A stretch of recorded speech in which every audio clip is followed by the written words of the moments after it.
안녕하세요. 권 작가입니다. 저는 대한민국 경기도 파주에 거주하며 크고 작은 많은 결정을 하며 바쁘게 사는 40대 기혼 여성입니다. 이번 영상에서는 결정장애를 줄이고 후회 없는 선택을 위한 저 나름의 방법에 대하여 이야기해 보려고 합니다. 비록 거창한 선택이 아닌 소소한 선택들이 많지만 모든 일이 작고 하찮은 것을 다루는 습관에서 시작되는 것이 아니겠어요? 항상 최고의 선택을 할 수는 없지만 큰 실수나 사고 없이 살기에 유용한 팁이 될 수 있으니 영상 끝까지 봐주시면 좋겠습니다. 웃기지만 또 눈물 나는 소위 우픈 에피소드도 있으니 재미있게 봐주세요.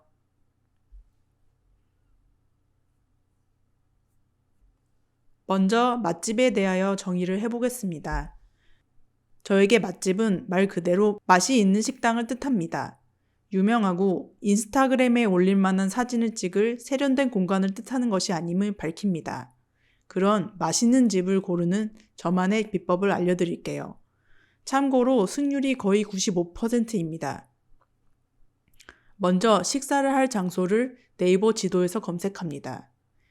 위에 있는 음식점 버튼을 클릭하면 식당만 표시가 됩니다. 이제부터는 손품을 팝니다.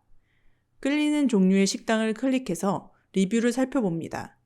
좀 귀찮지만 이렇게 해야 유명하고 줄만 길게 서는 식당을 피하고 실속 있는 식당이 보입니다. 그래서 아주 번화가가 아니라면 저는 그 거리의 대부분의 식당을 클릭하여 보는 편입니다. 확실히 먹고 싶은 메뉴가 있으면 아주 빠르게 서치가 끝납니다. 때론 식당을 보면서 먹고 싶은 것을 정하기도 하지요. 리뷰를 보는 방법은 아주 극찬이거나 아주 혹평인 것을 제외한 중간치의 리뷰를 위주로 보면 되는데 혹평의 경우 최근에 그런 리뷰가 몰려 있다면 거르는 것이 안전합니다. 식당이 망해가는 지표이니까요. 리뷰를 읽는 것도 아주 노가다인데요. 제대로 분석하면 그 식당의 짭짤한 간의 정도까지도 파악이 되거든요. 나름 재미있습니다. 한마디로 리뷰를 통해 미리 식당을 경험해 보는 것입니다. 예를 들어볼까요? 내가 싱거운 입맛이면 간이 센 편인 가게는 아무리 맛있다고 해도 낙제겠죠. 그러면 그 식당은 소거하고 다른 식당을 알아봅니다. 이런 식으로 하나씩 분석해보면 꽤 이상적인 가게가 나타나고 본인의 선택에 확신이 들게 됩니다. 저의 취향을 말씀드리면 데이트라 할지라도 동네 주민들이 인정하는 편안하고 합리적인 가격대의 가게를 가는 것을 좋아합니다.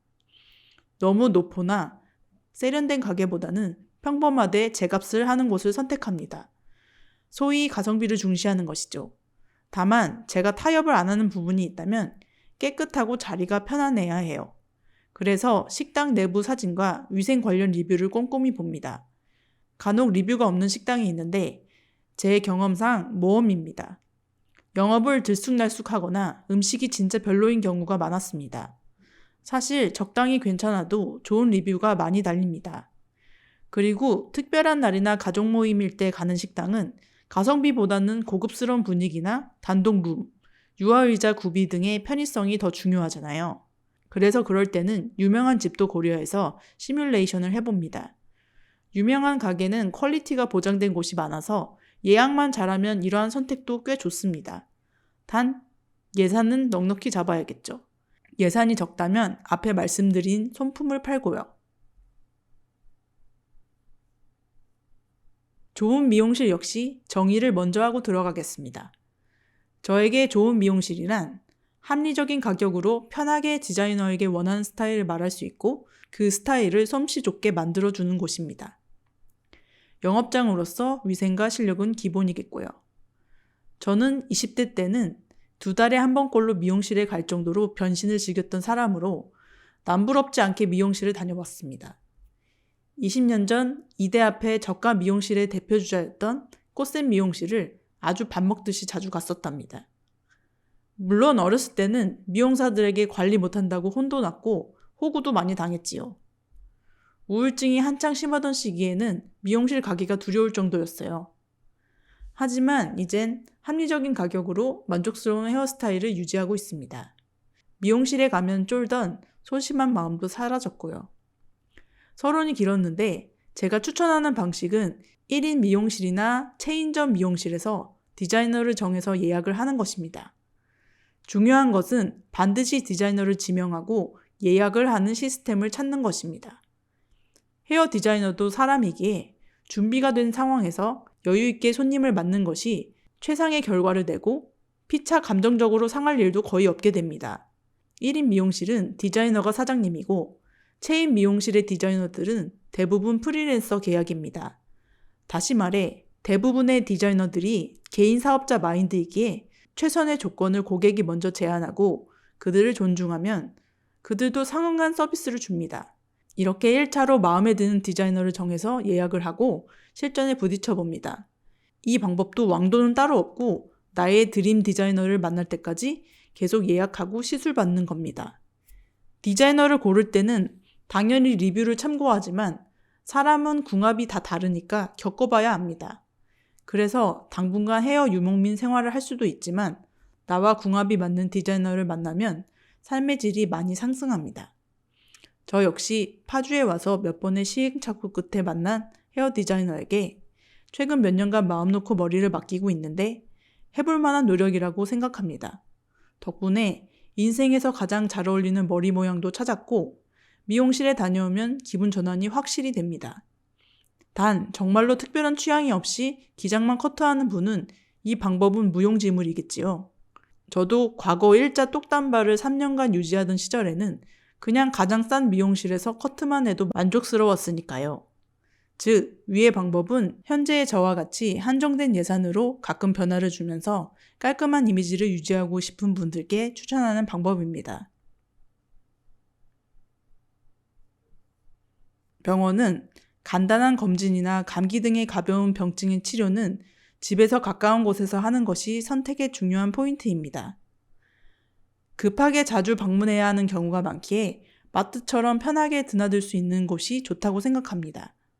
그러나 지병이나 추적 관찰이 필요한 병증은 주치의라고 할 만한 의사 선생님을 선택하는 과정이 꼭 필요한 것 같아요. 그래서 병의 중증도에 따라 지역적으로 분류를 하고 선택을 하면 후회가 없습니다. 가벼운 감기나 급성 염증이 생겼을 때 가볼 내과나 이비인후과는 집 근처에서 고르고 실제로 생활에 영향을 끼칠 정도의 불편함이 생긴 병은 수도권 내에서 잘하고 나에게 맞는 병원을 찾는 것입니다. 병원의 퀄리티는 의료진의 실력과 친절이나 세심한 배려 등의 서비스 마인드를 보게 되는데요. 언급한 두 가지 항목이 가장 중요함에도 바쁘고 귀찮으면 꼼꼼히 알아보지 않고 그저 광고에 현혹되어 최신 시설이나 주차의 편의성 등으로 병원을 선택하게 됩니다. 그러다가 일이 꼬이면 정말 치명적인 결과가 생길 수 있어요. 건강에 직결되는 중요한 선택인데 그러면 안 되죠. 그런데 얼마 전 제가 그런 실수를 해서 그 에피소드를 공유합니다. 얼마 전 저는 국가건강검진을 받았습니다. 생애전환기 검진이라 위 내시경과 유방암 검진이 포함되어 있었습니다. 저는 하루에 모든 검진을 해치우고 싶어서 시설이 모두 갖춰진 큰 병원에 예약을 했습니다. 치과도 있어서 구강검진까지 받을 수 있었던 규모가 큰 병원이었습니다. 검진은 수면마취 위 내시경부터 시작되었고 미리 문진표를 작성해서 제출하고 간 상태라 아주 쾌적하게 빨리 진행되었습니다. 내과와 유방암 검진은 아무 문제가 없었습니다. 그런데 마무리로 구강검진을 하러 치과에 갔더니 원장님께서 수술 중이라 1시간을 대기해야 한다는 겁니다.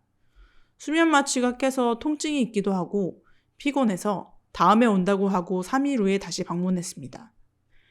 베드에 누워서 검진을 받는데 왜 하세요 라고 하시잖아요. 그래서 제가 하면서 입을 벌렸거든요. 그랬더니 하실 필요는 없고요 라고 하시는 거예요. 그렇게 민망해진 분위기에서 제 입안을 보시더니 제가 알아들을 수 없는 전문용어로 간호사에게 소견을 말하시는 겁니다.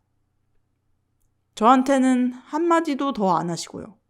도도한 원장님이 나가시고 간호사님께서 치아에 충치가 있는데 자세한 검진을 위해 엑스레이를 찍어보겠냐고 물으시더라고요. 저는 기왕 왔으니 치료까지 하고 싶어서 수락하고 엑스레이를 찍었습니다. 그리고 또 원장님이 오셔서 알 수 없는 지시를 간호사님께 하고 인사도 없이 퇴장하셨지요. 다시 간호사님이 오셔서 설명을 해주시는데 세상에 충치가 4개나 있어서 인레이라는 세라믹으로 치아를 채워야 한다는 겁니다. 게다가 견적이 130만 원이 나왔습니다. 검진을 했으니 한 달 안에 결제하면 10% 할인하여 117만 원이 결제된다고 덧붙이더라고요. 그리고 잇몸 치료를 해야 하니 진료 예약을 하라고 해서 멍하니 예약을 하고 집으로 왔어요. 양치를 소홀히 한 바보 같은 저 자신을 탓하며 순순히 117만 원을 지불할 생각을 했는데요. 저의 절친이 이 얘기를 듣더니 카톡으로 제 머리를 후려쳤습니다. 적지 않은 돈이 걸린 사안인데다 과잉 진료일 수 있으니 아무리 귀찮아도 다른 곳에서 견적을 반드시 받아보고 결정하라고요. 이쯤에서 팩트만 말씀드리면 저는 잇몸이 조금 충혈된 것 이외에 치아가 아픈 데가 전혀 없었습니다. 역시 좀 이상했지요? 그래서 저희 동에 있는 친절하고 설명을 잘해주며 과잉 진료를 하지 않는 치과를 잊었듯이 찾아봤습니다. 역시 맘카페에 다양한 경험담이 있었고 이 온라인 입소문 데이터와 병원 홈페이지 정보를 종합해서 3개의 치과를 추렸습니다. 그리고 가장 집에서 가까운 치과부터 방문하기로 했죠. 제가 첫 번째로 고른 이웃 아파트 상가에 위치한 아담한 치과에 가보니 과연 분위기부터 달랐습니다. 간호사쌤부터 원장쌤까지 모두 제가 알아듣게 상냥하고 자세히 설명해 주셨습니다. 그리고 받아든 대망의 충치 견적은 놀랍게도 빵원이었습니다. 원장 선생님은 충치가 있지만 아주 극소부위이고 만약 더 진행이 안 된다면 최대한 치아를 그대로 보존하는 것이 그분의 소신이라고 하셨습니다. 심지어 제 치아가 튼튼한 편이라 치과 올 일이 별로 없겠다고 하시던데요. 그래서 잇몸 치료만 받고 홀가분한 마음으로 귀가하였습니다. 위의 사례들을 보면 어떤 공통된 법칙 같은 것이 있습니다. 좋은 결정을 내리기 위해서 먼저 객관적인 지표인 빅데이터를 최대한 살펴보고 2-3개의 후보군을 선정합니다. 그 다음 주관적인 취향을 적용하여 시뮬레이션을 하거나 직접 체험하여 가장 이상에 가까운 것을 최종 선택하면 된다는 것입니다. 이 과정이 사실 품이 꽤 듭니다. 하지만 이 단계들을 밟은 선택은 정말 만족도가 높아서 여러분도 삶에 꼭 적용시켜 보시길 권합니다. 이 과정이 귀찮으면 솔직히 그냥 운에 맡기는 것이지요. 그것도 삶의 한 방식이고 존중하지만 적어도 그 결과에 불평을 할 명분은 부족하다고 생각합니다. 저는 후회와 불평을 싫어하는 사람인지라 결정 전에 이 과정을 웬만하면 밟는 것이고요. 평소에 나는 선택장애가 심하다. 나는 호갱인 것 같다. 나는 운이 없다. 라고 생각하신다면 이 방법 한번 실험해 보세요. 혹시나 더 좋은 방법이 있다면 댓글로 남겨주시는 것도 격하게 환영합니다. 여러분의 댓글은 저에게 비타민이라는 거 알아주세요.